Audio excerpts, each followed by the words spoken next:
noonu laa ko flotté ci kaw gars yi ne ma dañ la sànni saw parce que dañ doon saw ci guddi di ko sànni ma ne ko ñoo xam mais drapeau bi man de toute façon lu ñuul laa sol bu ñu ma ko sànni garaawul je gère mën naa ko gérer ba ni may ñibbi si laa dem frotté drapeau bi dem si ñoom def ko nii yëngal ko ñu mer di yuuxu di saaga ma leen bu yóbboo ngeen rey ma mais drapeau bi je vais flotter dinaa koy yëkkati mënu leen ci dara drapeau Sénégal ci kaw rek bu sax sonn gars yi nag xoolal woo ma benn instant ne ma bàyyi noonu bul yëkkatiwaat drapeau bi ma demaat ba si yëkkatiwaat drapeau gars yi si lañ ma filmé noonu après xoolal bouteille yi dañ si saw ba fees sànni ko yi ñu doon sànni ñooyu ay bouteille saw la de gars yi ils ont passé la nuit là-bas am na ñoo xam ne majeure partie bi jënduñu billet 80 000 places dafa fees gars yi lu nekkoon monde bu newoon ci biti bu duggoon ci stade bi ñun duñu génn fii toog di wax ça je vous le dis man lorsque j'ai sonné l'alerte def ko sama page Facebook ma ne je vais faire une alerte def ko sama page Facebook parce que je voyais xoolal carrément que ne bu ñu toogee fii day dégénérer ma ne ko su ma ko defee sama page Facebook je suis suivi gars yi nañu ko partagé au moins l'état congolais dina bàyyi xel au moins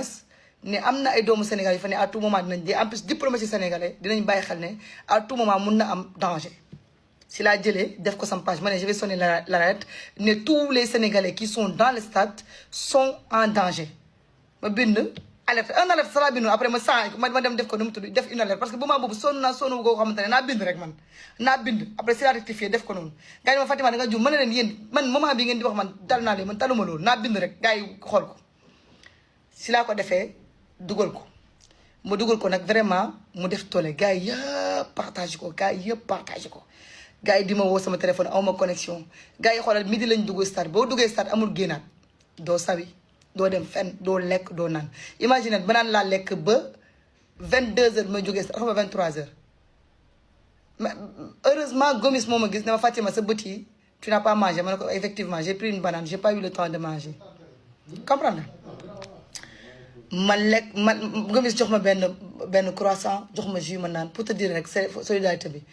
ma àndoon ak tamit ay journalistes yoo xam ne ce sont mes grands muy Mbaye Sène Sélé ñu nekk di sport ak Gomis fu ma dugg ñu toog si wet bi ne ma toog a seen digg parce que gisoon nañu gars yi même bu ñu jógee ba ma jógee ci tribune supporters yi man xamoon naa ne foofu supporters duñu fa seetaani match man loolu j'en étais sûr man lu ne woon sama problème mooy bu ñu rey Paco wala rey Fall parce que ils étaient décidés mënoon nañ leen gaañ man sama problème mooy ne woon bu ñu leen gaañ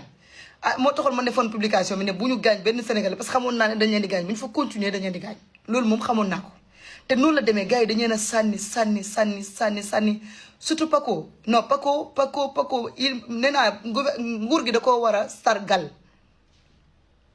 pour man Paco dañ koo war a sargal parce que dafa jaayante bakkanam ne day sol loolu par force parce que il faut ñu seen Sénégal foofu noonu moo ko faal nguur gi day na war a sargal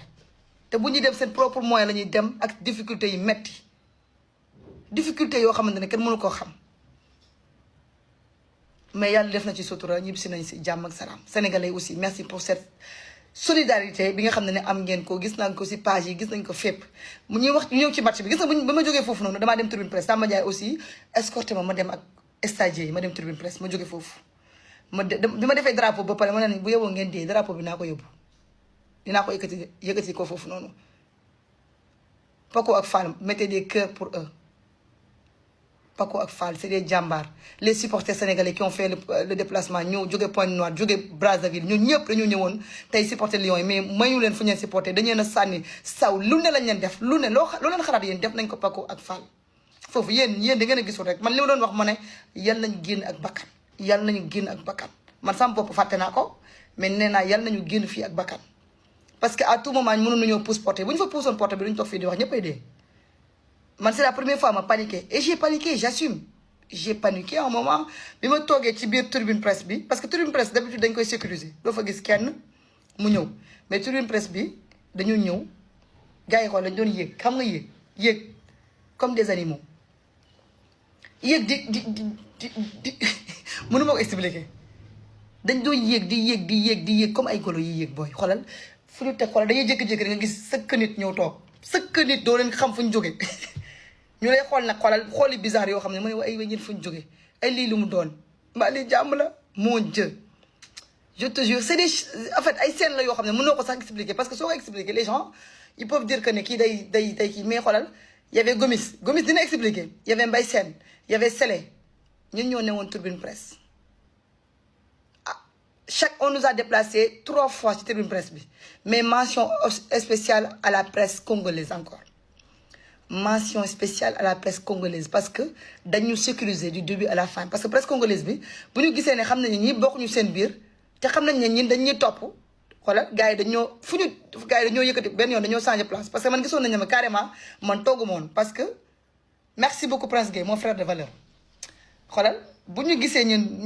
bu ñu gisee man ma commencé paniquer xam nañu ñi dëkkuñu fi après dañu commencé déplacer ñu déplacer ñu une première fois gars yi sëq gi mooy sëq gi seen sëq gi ni ngeen tuddee kulunaa yi xaw ma ay kulunaa yi xam lu ñu doon ñu sëkk ñu wër ñu buñ ñu wëree man ma commencé na leen man fii du ma fi toog nañ fa pexe ma wàcc si suuf man naa wàcc rek man ñu ne ma porte bi kenn mënut a génn porte bi yëpp lañ tëj amul génn fi mu toll nii porte bi amatul génn on est rentré à midi on est ressorti à 22h gis ngeen ko sax je vous ai fait vivre un peu l'ambiance au niveau du stade ak mon ami ak mon petit frère Prince Gueye on a fait ça on a partagé ça xoolal ñu jóge ci loolu gars yi xoolal xam nga fu ñu doon yéeg ci affaire stade yi lañ doon yéeg comme ay golo xool la ñuy jékki-jékki rek gis sëkk pousse booy gendarme yi mënatuñu woon contenir foule bi ma ne nag lii c'est la mort c'est carrément la mort parce que bu ñu mënul contenir foule bu nekk ci ginnaaw ci biti bu ñu duggee ci biir stade bi ñëpp ay dee parce que monde bu fa ne woon c'est mënuma ko expliquer c'est inédit quoi man c'était une première fois ma dund loolu j'ai fait les stades du monde ah man j'ai fait 2 coupes du monde xam nga yooyu yëpp def naa ko def ay CAN def naa stade du monde yi dama fay dem di seetaan mais lu ma dund ko Kinshasa plus jamais pour man loolu du yëfu nit quoi pour man carrément c'est l'extrême quoi man pour man c'est l'extrême parce que mënoo xalaat ci àdduna nit dina comporter woo yenn comportement yi di yéeg di wàcc di saw ci ay gouttières di ko sànni ci biir nit ñi gars yi bu leen Sénégal mënee nag bu ñu mënee Sénégal jàmm amoon na mais durant tout le match xoolal yéen waroon ngeen ma gis xoolal di ma bokkatu xam nga di daan match di bokkatu toog ne pat du ma jubilé du ma yuuxu du ma wax bañ duree jàmm mais ñooñu beneen xeet lañu ñooñu beneen nit lañu ñooñu bokkuñu si adduna bi xoolal ñu dugal ñu 2 buts ñun on a géré ñu dugal ñu 2 buts ma xool ma ne dugal nañu mëne nañu man ma ne match bi jeex na man moment boobu na match bi jeex amul problème 2-0 3-0 naa génn ci stade bi alors gars yi xoolal yàggul rek xoolal Sénégal dugalaat 2 buts égalisé bu ñu égalisé nag xoolal may xool gauche xool droite ma ne dama jubilé di bàyyi ba toog ma géré jubilé moom amul ci stade bi naa toog rek xoolal chaque instant ma ne mbay doo jubilé mbay ne ma du ma jubilé c'est doo jubilé gars yi ne ma te nga toog noppi nga naan looy jubilé mais en mention spéciale aussi encore maa ngi koy wax à la presse congolaise parce que ñoom c'est grâce à eux ñu mun a am stabilité toog ci stade parce que ils nous ont dit ne bougez pas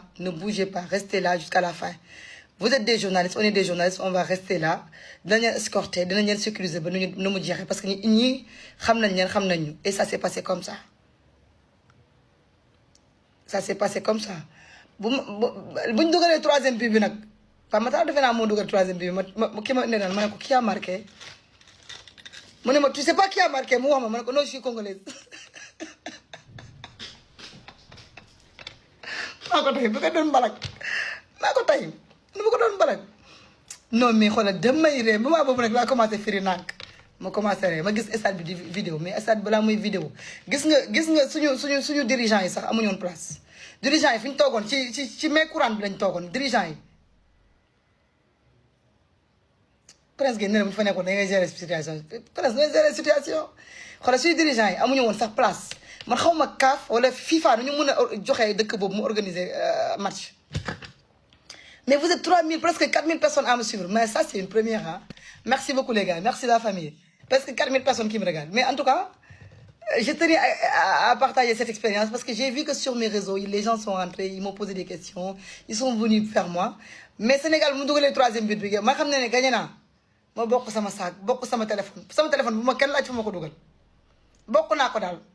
jël naa ay photo xam nga Sénégal xam nga mais xoolal lu situation bi métti jël naa photo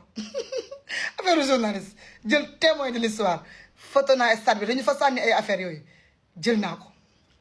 journaliste la damay jël témoin parce que dama dugal ñu ne ma li ma bind noonu ils étaient pas en danger jël naa photo ma leen preuve à l'appui jël vidéo sayu ma leneen la ci tegu moom defuma ko heureusement benn brand laa lekkoon imagine sama biir bi doon daw stade ba loolu dina doy waar bi ma duggee midi génnaatuma ba 22h ci stade bi boy attends damaa tàng amati ci sama balcon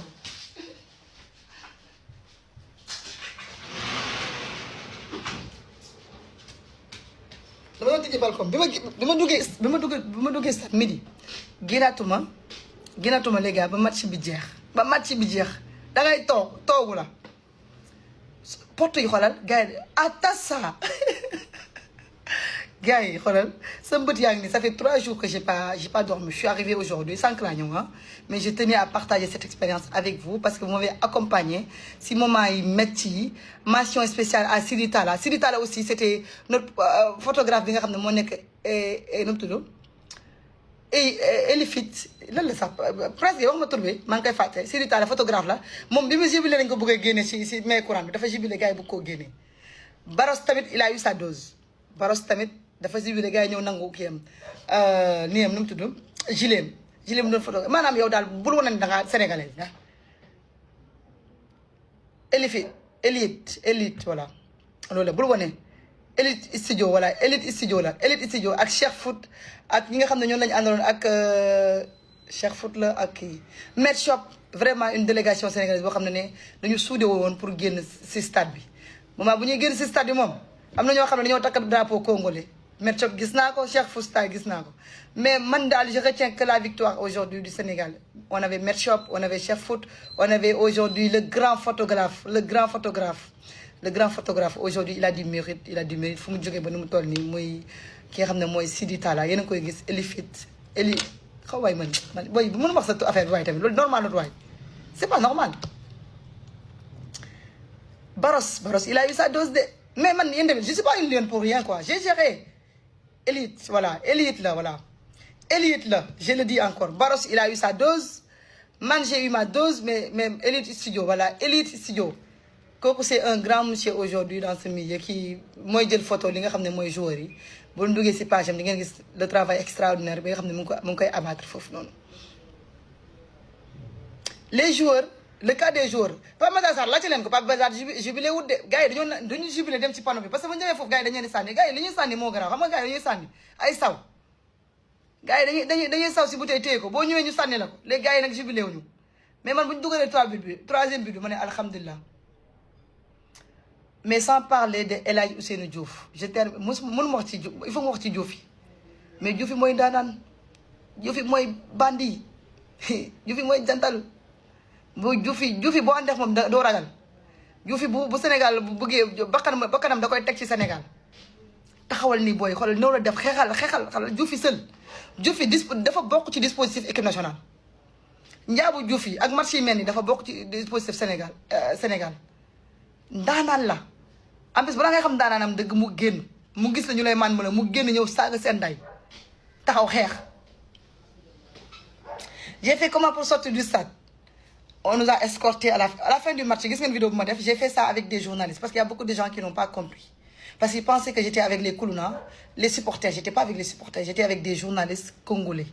ñoon laa defalee vidéo bu mujj bi parce qu'ils étaient à côté de moi à la fin ils ont compris que j'étais journaliste sénégalaise. Au début, ils ne savaient pas. Après, là, j'ai commencé à commenter le match. Il faut être des lions pour venir battre aujourd'hui les léopards à domicile, devant ce public. 80 000 personnes. Il faut être un lion et une lionne pour venir battre aujourd'hui ce public congolais, avec les joueurs congolais devant ce public, avec la manière, avec une remontada. Mais mettez des cœurs sur Diouf. Et ça, je le dis. Diouf yi bu yeboo ñu bàyyi ko fi mu nekk Diouf yi Paco Fall toute la délégation sénégalaise man sama sécurité moom journaliste yi ñoo ko yore woon ay Gomis ay Mbaye Sène ay Sele ñoo yoroon sama lii tapote leen def leen drapeau Sénégal maa ma dem def leen drapeau Sénégal non mais man moom xam nga yéen les gens ils comprennent pas il y a beaucoup de gens qui comprennent pas man lu tax ma am benn cet amour là pour le sport. Moi, j'étais international de karaté. J'ai porté les couleurs du pays. En fait, je connais un peu. je suis ceinture noire deuxième dan, j'étais dans l'équipe nationale de karaté, j'ai compéti, j'étais international. Aujourd'hui, cet amour pour le sport vient de là-bas en fait. Amour sport, ça vient de là-bas en fait. Il y a des choses que je ne calcule pas. Je dis que c'est l'ambiance, tout ça. Après, quand tu reviens, tu te dis que tu étais à un pas de la mort en fait. Mais après, il y a des choses que calculer. Mais il y a des choses que parce que sportif, tu as compéti devant un public. Après, il y a des jours. Amour, mais jouer aussi. Aïe, mention spéciale avec cette victoire. Aïe, jouer, merci. Barki yàlla imagine joueur yi bu ñu gagné wul woon ba Congo gagné boobu est-ce que nañ génn stade bi dirigeant yi luñ daj si seen main courante bu ñu toogoon dirigeant yi newuñu woon sax turbine amuñu woon place turbine supporter dañu na mujjee jël ay jël la ñu mujjee parce que dañ ko doon jël pour mu génn te ñooñu xam nga ñun ñoo ko def garde présidentielle bi merci beaucoup Prince Gueye mooy participer à côté kooku mooy gérer sama page Facebook bi sama frère de valeur. Heureusement que garde présidentielle yi ñoo ñëw génne ñun parce que ñooñu la ñu ragal gars yi dañ leen di dóor booy comme ay fowekaay mais booy yi duñu daw dañ leen di dóor comme ay fowekaay mais booy yi duñu daw les gars musuma gis li sama aduna man su ma gisee man homme de tenue damay daw xam nga mais foofu gars yi dañuy raag maanaam dañ lay puux ñu homme de tenue da leen di buux ñu buux la wala ñu xulli la bët wala menacé la nga gis ko ne man ngay buux man ne kii militaire lay waxal nii de kii police lay waxal nii de dëggoo mën na la Diouf yi Paco Diouf yi nee naa la day xeex Diouf yi day gis ñu lay mal mëne mu daw yuuxu ñëw ne bàyyi leen nit mu jàll xoolal ñu ñëw zone bu ñu ñëwee zone mixte sax ñu naan ne bu ñu jàll c'est des Sénégalais laissez-les passer day génn taxaw xam nga il est influent day génn taxaw c'est des Sénégalais génn taxaw marché bi jeex na xoolal ñu war a ñibbi xoolal di bàyyi gars yi wàcc di calculer ooy gars yi wàcc ma taxaw di xool man daal maa ngi xool yoon bu may jaar gars yi ne ma Fatima on bouge pas ñu daal toog nañu xaar ba ñëpp génn ñëpp bu ñu génnee nag dañu am yoon pour dem doog a dem ci joueurs yi ñoom tamit jot nañ de ñoom sànni nañ leen de Paco Diouf c'est un ambassadeur digne yéen xamu leen Diouf il faut ngeen fekk ko ci yenn ñi na kata ñi doon wax man j'ai fait kata comité am na ko may poser question man j'ai été championne kata comme comité kata mooy démonstration comité mooy xeex amour sport il faut fa nekk man j'ai fait du sport depuis que j'ai... C'est Vinicius Senior, c'est Vinicius, c'est Lamine Yamal pour marquer le troisième but qui était contré avec le bras de réussite qui...